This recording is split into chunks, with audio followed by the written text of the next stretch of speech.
Palakpakan nga po natin ang Lord. Hallelujah. Kaya sabihin mo sa iyong katabi, ang Diyos ay mabuti sa iyo. Ayan. Praise God. Sabay ngiti naman kung talaga ang Diyos ko ay mabuti sa akin. Ayan. Okay, so tayo po'y dadako sa salita ng Panginoon. Ang magiging theme po natin sa umagang ito is living with a strong faith or standing firm with the faith. In 1 Corinthians chapter 16, from verses 13 to 14, sabi po niya rito, "Watch ye, stand fast in the faith, preach to like men, and be strong. Let all your things be done with charity or love." So makikita po natin dito, Apostle Paul instructed the people of Corinth na sila po ay mag-ingat, na sila po ay magpakatibay sa kanilang pananampalataya, na sila po ay mga pakalalaki. Ayan, bakit po natukoy sa Biblia rito na be like a man? Isa sa mga karakteristik po ng isang lalaki, ayan, sila po ay matatag. Hindi po ba mga kalalakihan? Amen. Matatag po ba kayo? Kayo po'y madaling sumuko? Yan, matatag. Aside from matatag, sila po'y nagiging matibay. Meron pong paninindigan, matapang, walang inuurungan. Hindi po, walang kinakatakutan. May isang salita at may gawa. Ganun po inilarawan sa Biblia ito yung verse na like men, katulad tayo ng mga kalalakihan. Sapagkat naniniwala po ako sa buhay po natin, minsan hindi po natin namamalayan sa pag-iisip, sa laman ng puso natin at sa buhay po natin, kumikilos po ang kaaway. Gumagawa po siya ng paraan para ikaw ay madaling matupaypay. Ikaw ay madaling manlamig sa pananampalataya. Ikaw ay madaling mainis sa iyong kapatid, sa iyong kapatiran. Maya-maya kapag dumating sa atin yung mga bagay na ito, nawawalan na tayo ng gana na maglingkod at sumamba sa Diyos. Diyan pa po ba kayo? Amen. Amen. Kaya nga sabi niya, be like men, na kailangan meron tayong paninindigan. Ipinaglalaban yung ating pananampalataya. Hindi tayo natatakot na kahit anong sabihin ng tao sa atin. Mananindigan tayo sapagkat ang Diyos kailanman ay hindi ka naiiwanan at hindi ka nabibiguin. Ganun po na inunturan po sa atin na meron po tayong matibay na pananampalataya. Magpalakas ang bawat isa. At sa verse 14, gawin ninyo sa pag-ibig ang lahat ng inyong ginagawa. Meron po ba tayong pag-ibig sa puso natin? Amen. May pagmamahal po ba tayo sa puso natin? Amen. O baka ang minamahal lang natin ay yung nagbibigay, yung mabuti sa atin. Eh ngayon, di ba, buwan ng pag-ibig. Mahal po ba ninyo si Pastor? Amen. Ba't po konti lang? Amen. Amen. Ipinagpipray niyo po ba si Pastor? Amen. Pinutulungan niyo po ba o pinagtutulungan niyo si Pastor? Saan po doon? Pinagtutulungan.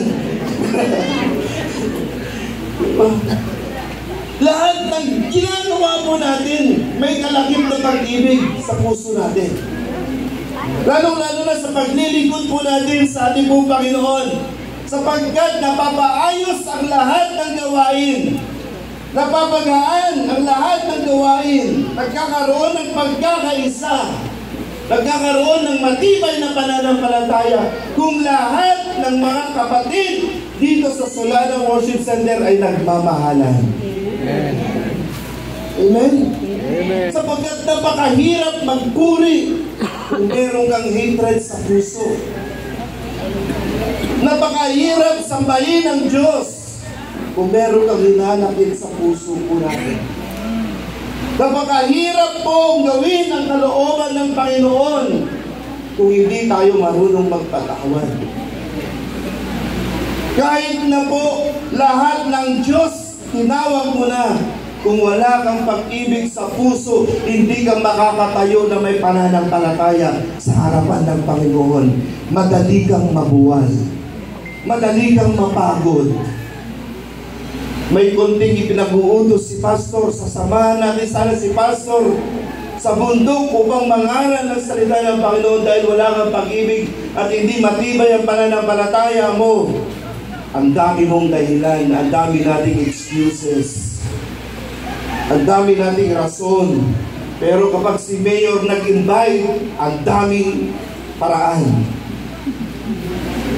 Kung may ayuda, ang daming paraan. Kahit busy, gagawan ng paraan. Pero kung si Pastor ang nag-invite, kahit hindi busy, magiging busy po siya. Meron po akong istorya. Meron na pong isang pastor. Sabi po ng pastor na ito, sino sa inyo ang gusto sumama sa akin sa bundok upang ipangaral ang salita ng Panginoon? Alam niyo po ang mga nag-response, yung may mga epekto sa kanilang katawan.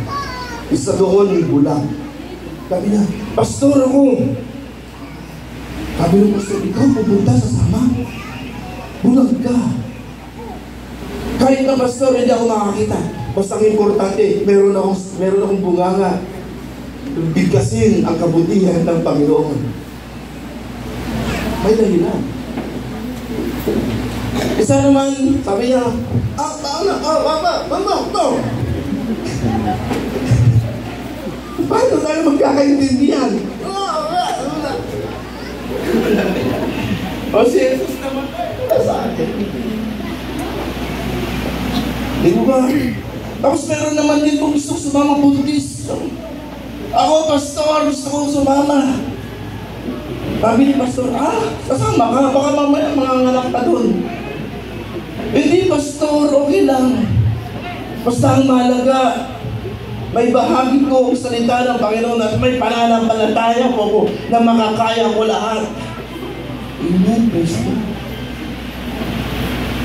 Tapos, meron naman din po yung hindi makarinig. Na hindi po nila alam.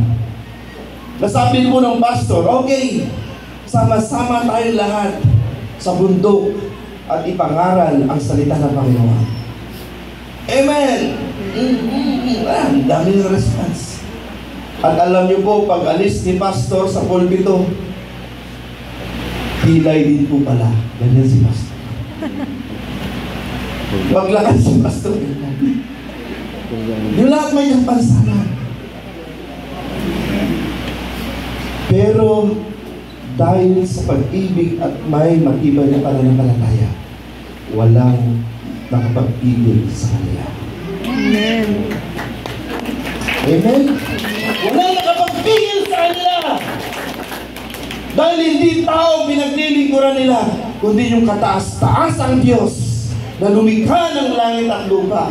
Yung Diyos na umibig sa kanila at yung Diyos na nagpatawad sa kanilang mga kasalanan. Napakabuti po ng Panginoon sapagkat sa lahat ng mga bagay gumagawa po siya ng paraan para tayo po ay pumilos na hindi lamang po tayo tagaupo, tagapakinig, naniniwala. Kailangan po tayo pumilos, gumalaw, magtrabaho sa ministeryo. Dahil naniniwala po ako, mga kapatid, sa harapan ng Panginoon, lahat ng ginagawa po natin, susuklian po niya, pagpapalain ka niya, bibigyan ka ng gantimpala. Even sasamahan tayo ng ating pong Panginoon. Ayan, kaya nga po pala, isa sa mga sikreto ng mga yung mga nagluluto, kung bakit masarap yung niluluto nila, dahil may pag-ibig po pala sila. Diba? Masayahin sila yung nagluluto. Kaya na natatalsikan ng mantika, nakasmile pa rin. Kahit doon lang yung rekado, nakasmile pa rin. Pero yung mga nagluluto na, kulang di asin, anyamit din. Kulang di pag-uong, anyamit din. Sigurado, hindi magiging masarap yung kanilang niluluto. Pero alam ko, yung mga kakainin natin mamaya, masarap. Amen po ba? Dahil niluto nila na may pag-ibig sa kanilang puso. Yun. Ayan. Praise God. So, sino na pong gutom sa inyo? Huwag nyo na lang po itaas yung kamay niya, mabibis po tayo.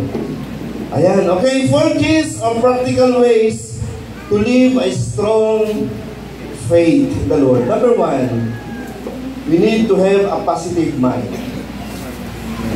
Kailangan positibo yung ating pong kaisipan.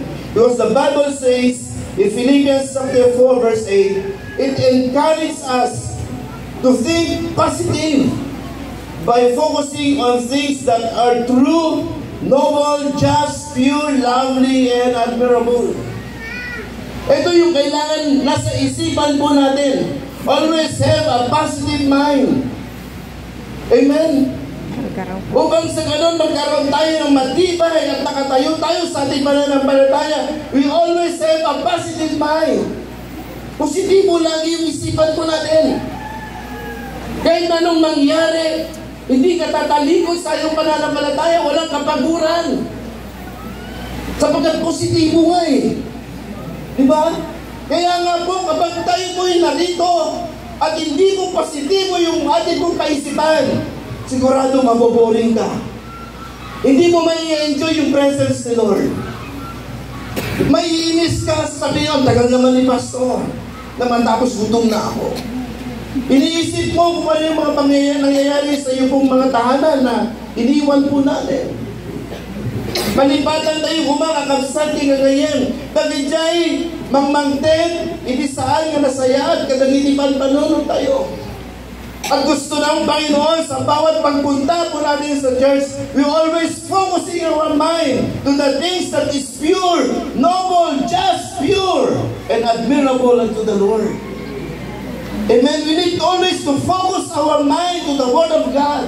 We always focus our mind sa mga salita ng Panginoon. At tinitiyak ko, paglabas po natin sa church na ito, we are so blessed. Blessed na blessed po tayo. Pinagpapala tayo ng Panginoon at lalabas ka sa church sa sakit na yan na nakangiti. Pagpasok mo, alburoto yung mukha mo, pero paglabas mo, ay smile ka na. Hanggang sa pagdating mo sa iyong tahanan, sa iyong bahay, sasabihin naman ng akin, wow, si Mami, si Daddy naka-smile. Praise the Lord, sana lagi na lang sa church. Di ba? Kinakatakutan ka eh. Di ba kasi kung ano-ano mga sumasagi sa ating pong kaisipan. Minsan di natin maiwasan pag-usapan ang kahirapan. Minsan hindi natin maiwasan pag-usapan ang kalungkutan, karamdaman, kasalanan, kawalan ng pag-asa, may kagalit, kaaway, karanasan, kabiguan, at katamaran. Pansin niyo, puro kalahat kayo. Katamaran, kawalan ng pag-asa, kahirapan. Pagpunta mo ng Diyos, nakita mo si Uy, sister, kumusta ka na? Eto pa rin, sister, walang pinagbago. Hirap noon, hirap ngayon, mamatay na mahirap. Kasi kahirapan lagi pinag-uusapan eh. Di mo ba? O ikaw, sister, bakit wala ka nung Sunday? Kasi tinamad ako, sister. Kung hindi ako naiintindihan ni Pastor, naiintindihan ako ng Diyos. Wow! Diba? Ganun yung mga nangyayari eh sa ating pong mga buhay. Minsan iniisip natin dahil sa kabiguan. Nabigo tayo. Dahil yung ine-expect natin sa mga anak natin ay hindi po nangyari. Nabigo tayo. Sa mga young people, nabigo sila. Uy, aminin. Diba? Pasabihin ni Pastor, sino yung kasama mo ng Sunday? Pastor, alam mo naman, kalooban ng Diyos. Uy, lunahan si Pastor. Lunahan si Pastor. Bali, Pastor, magbabago naman po yan. Bali, Pastor, magiging born again din po yan. After 1 month, 2 months, 3 years, 3 months, naghiwalay. nabigo. Pati si Lord damay. Patayo sa harapan. I surrender all. I surrender all. Hindi nakinig. At dahil sa kabiguan na yan, naglaylo, nanlamig sa pananampalataya at hindi na nagpatuloy. Ganun pong nangyayari sa atin eh. Di mo ba? Marami